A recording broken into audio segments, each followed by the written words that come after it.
I never thought my quiet corner office in the heart of Houston's energy district would become ground zero for the biggest corporate showdown of my career. The sun baked the asphalt outside our sleek glass tower, where Westward Energy hummed with the rhythm of oil rigs and renewable deals stretching from the Permian Basin to the Gulf.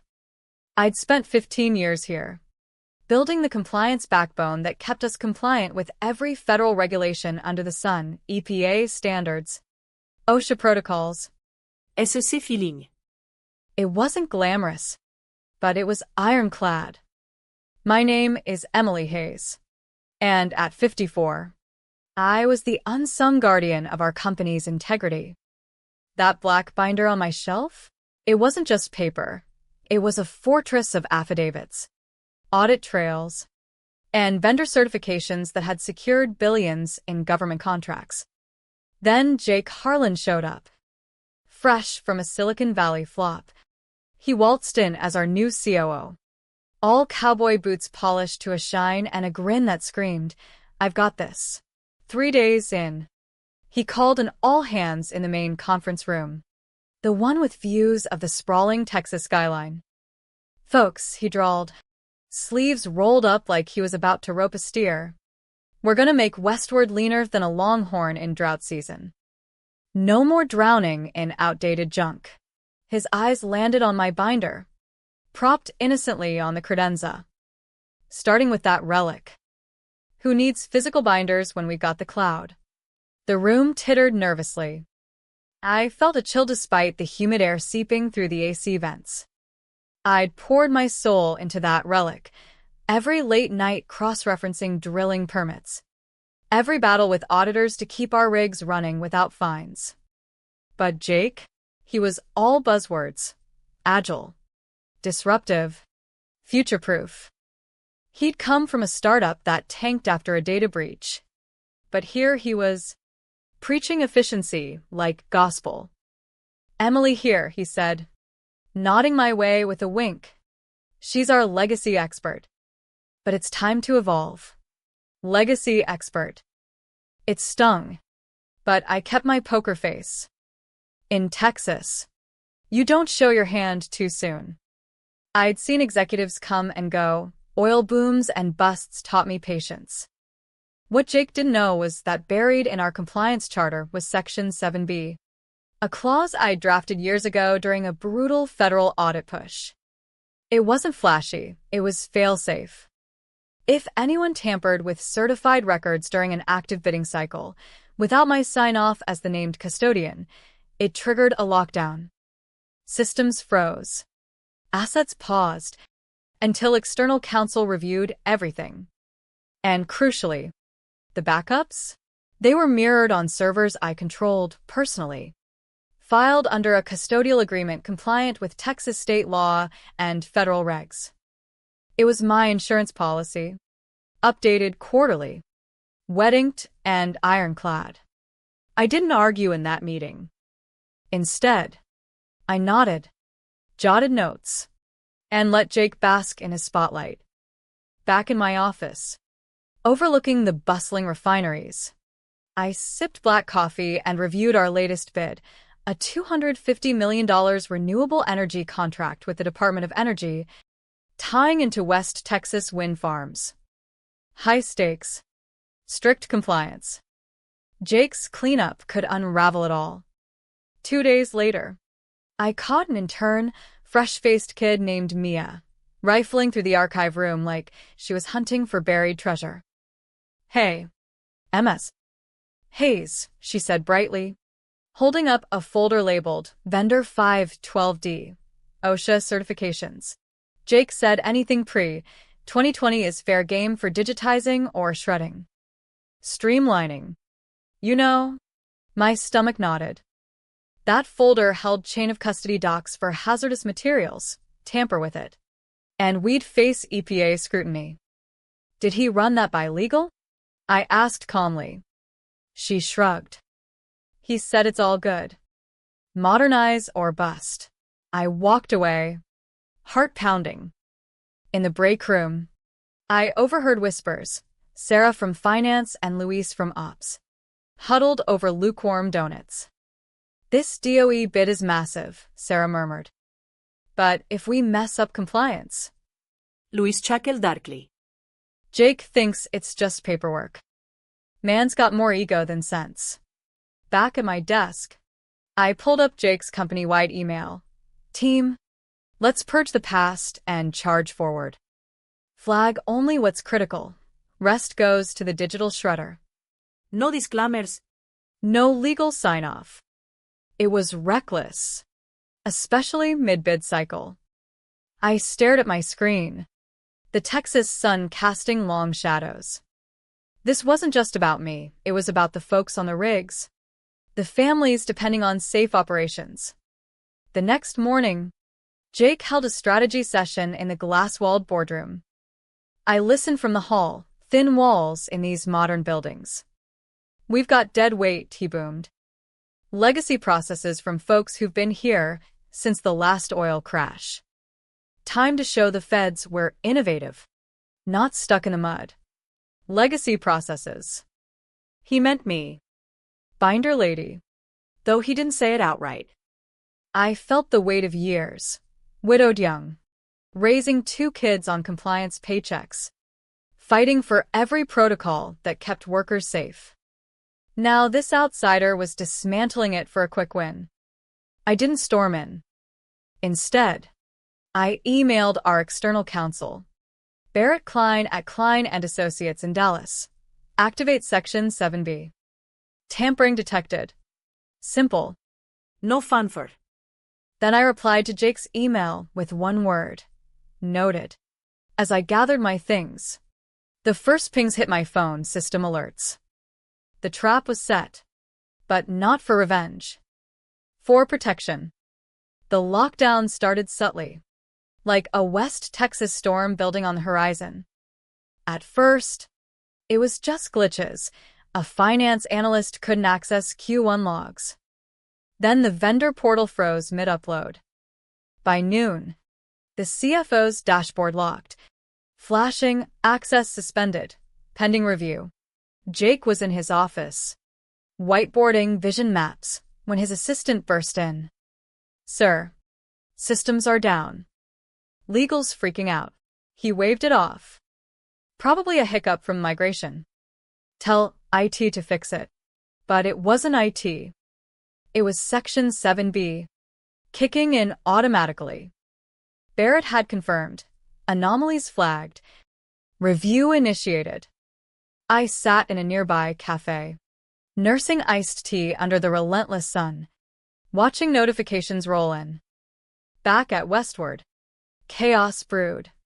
Christine, our lead counsel, confronted Jake first. You authorized deletions without custodian approval? She demanded, thrusting the charter at him. Yeah. Streamlining, he snapped. That old binder's holding us back.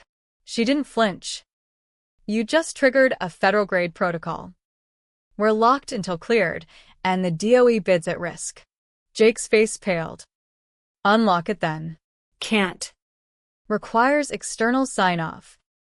And Emily's. That's when they called me in. The boardroom felt like a pressure cooker. The kind we used in the labs for testing pipeline integrity. Outside, Houston's traffic hummed, oblivious to the storm inside. I walked in calmly, carrying the original Section 7B document, its edges worn from years of careful handling.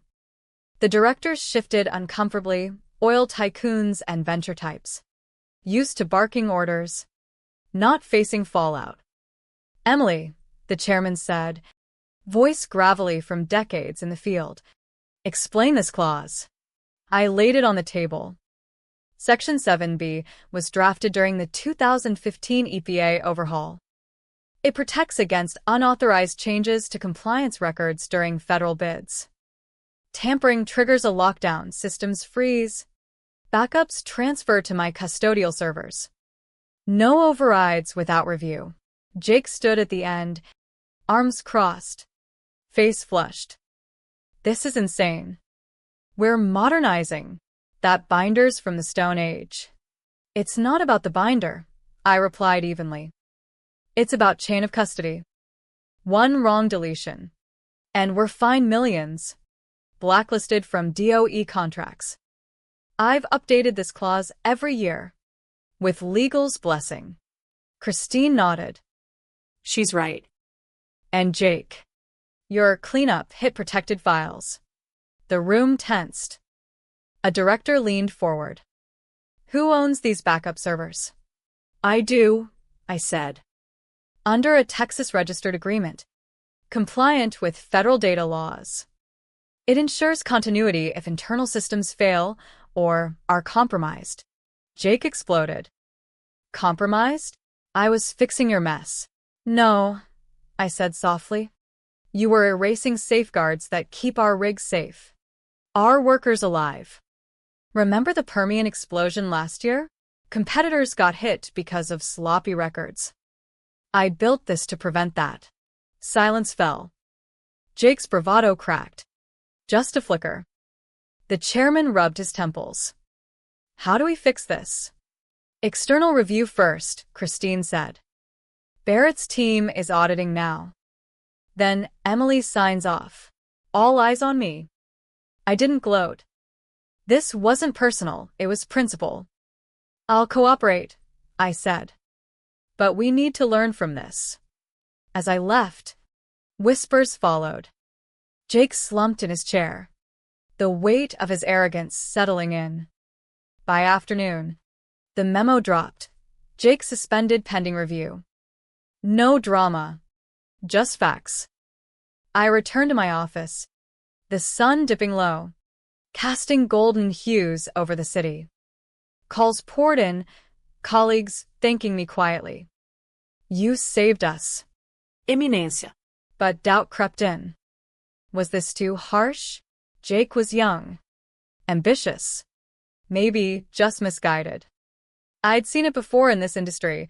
Hotshots thinking they could outrun regulations like wildcatters dodging dry wells. The next day, Barrett arrived. A no-nonsense Dallas lawyer in boots and a BOLO tie. We met in a secure room, poring over logs. Your clause is airtight, he said. But Jake's actions?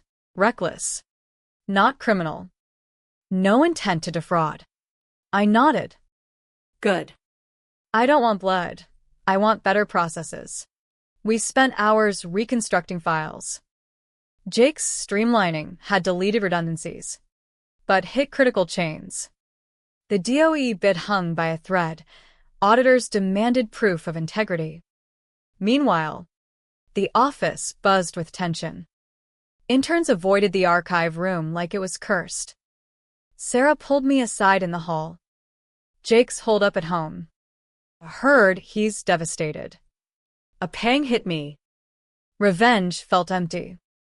In Texas, we value grit, but also second chances, like ranchers rebuilding after floods. That evening, I drove out to the suburbs, the flatlands stretching under a fiery sunset. My mind replayed Jake's smirk, but also his energy. Maybe he could learn.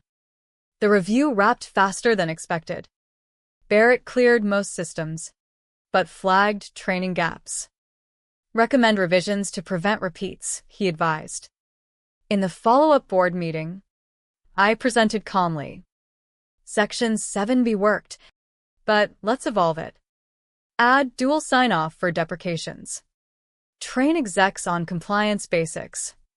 The chairman agreed. And Jake, suspend. Don't fire, I suggested. Mandate training. He brings ideas.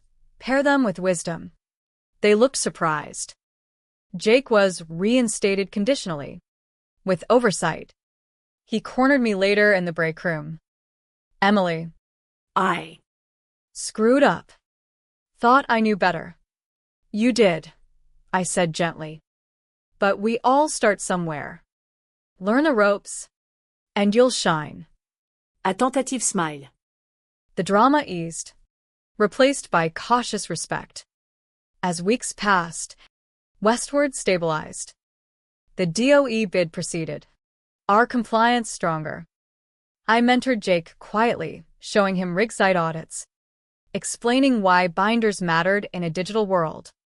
One day, out on a West Texas wind farm, wind whipping dust, Jake turned to me. This clause. It wasn't just a trap. No, iraplia. It was protection. For everyone. He nodded, humbled. The sun set, painting the turbines gold, a new beginning. Months rolled by like tumbleweeds across the arid plains, and westward energy began to heal from the near catastrophe. Houston's relentless humidity gave way to crisper fall air, mirroring the shift in our office dynamics. I threw myself into revisions, drafting Section 7C, a companion clause emphasizing collaboration over isolation. It required cross-departmental reviews for any major changes, ensuring no one voice dominated. Barrett approved it swiftly, praising its balance. This turns defense into dialogue. Emily. Smart. Jake. Under probation. Surprised me. He attended every compliance workshop I led, notebook in hand, asking pointed questions without his former swagger. Why mirror servers personally? He'd probe during a session on data sovereignty.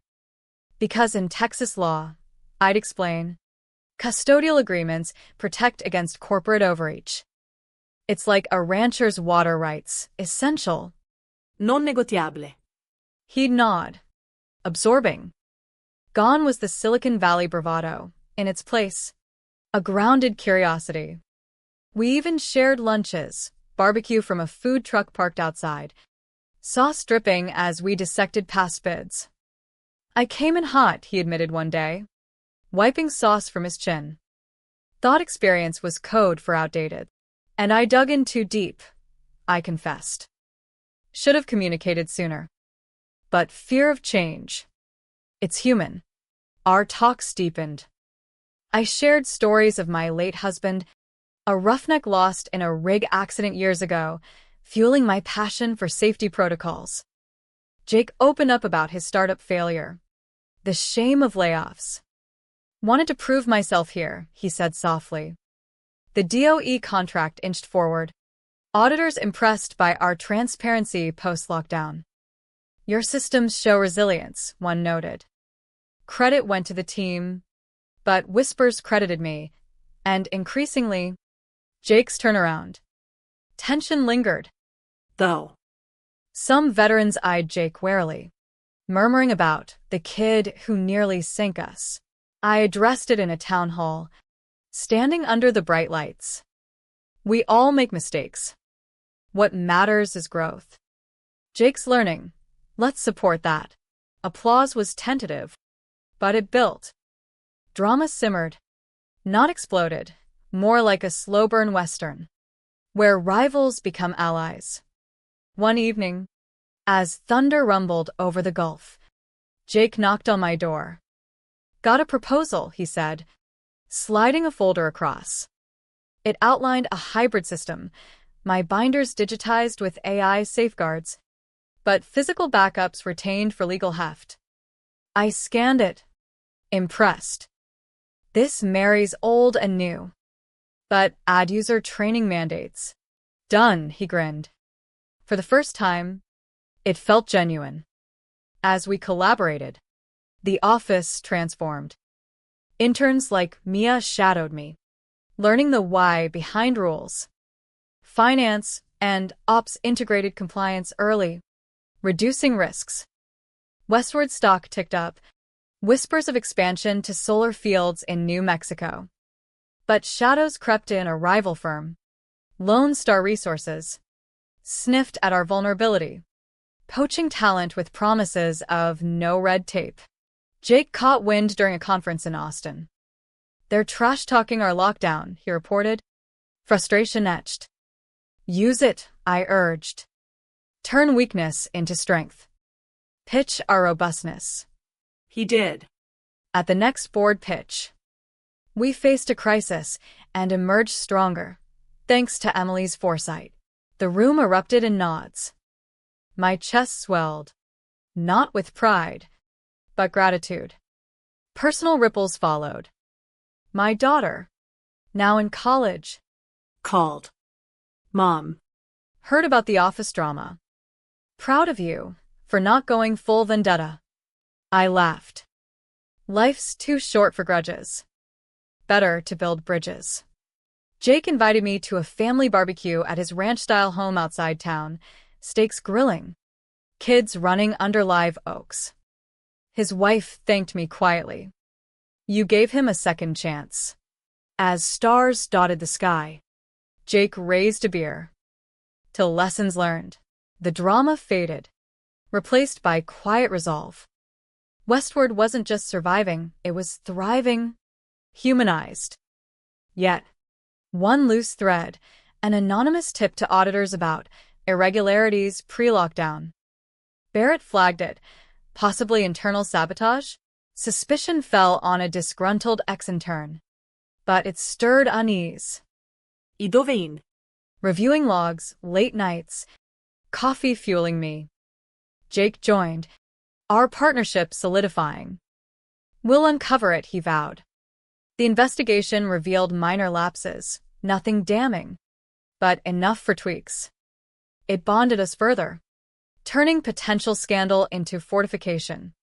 By winter, with holidays approaching, Westward secured the DOE deal. Celebrations echoed, bonuses flowed. Morale soared. I stood on the rooftop deck, city lights twinkling, reflecting on the journey. From betrayal to brotherhood, the West taught resilience.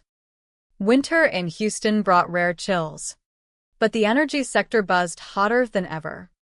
With the DOE contract inked, Westward expanded, new wind farms dotting West Texas horizons, oil rigs retrofitted for green tech. My role evolved. The board created a integrity division, with me at the helm. No fanfare. Just a quiet promotion memo. Director Hayes, it read. I accepted. On condition. Inclusive hiring. Focusing on diverse voices from rigs to boardrooms. Jake became my right hand. His probation lifted. We co-led trainings, blending his tech savvy with my regulatory depth. Think of compliance as a safety net, I'd say to wide-eyed recruits. Not a barrier, but a booster. He'd add. And innovation? It thrives when grounded in trust. Our synergy paid off. A potential EPA violation, faulty emissions logs from a Permian site, was caught early. Everti fines. Jake credited my protocols. I praised his alert system tweaks. But drama resurfaced subtly.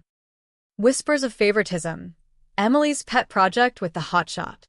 I ignored it, focusing on work. Then came the audit anomaly, discrepancies in vendor certifications. Tracing back to Jake's early cleanup, Barrett called. Not fraud, but sloppy. Could reopen scrutiny. I confronted Jake privately. In my office, overlooking the bayou. Did you overlook these? He sighed. Rubbing his temples. Yeah. Rushed it. Thought it was minor. Disappointment hit. But not anger. We fix it together. Transparency first. We spent weekends poring over records. The office empty save for humming servers. Conversations turned personal, his dreams of starting a green startup.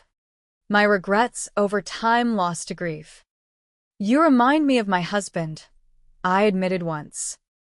Ambitious, but needed grounding. He smiled sadly. And you? The mentor I never had. The fix worked. Auditors cleared us, commending our self-correction. Jake's humility deepened, earning respect from skeptics. Spring brought renewal. We hosted a company retreat in the hill country, team-building hikes, barbecues under starry skies. Jake and I led a session on lessons from lockdown. I nearly derailed us, he confessed openly. Emily saved the day, not with revenge, but wisdom. Applause thundered. A veteran roughneck approached later. Thanks for giving the kid a shot. Reminds me of my son.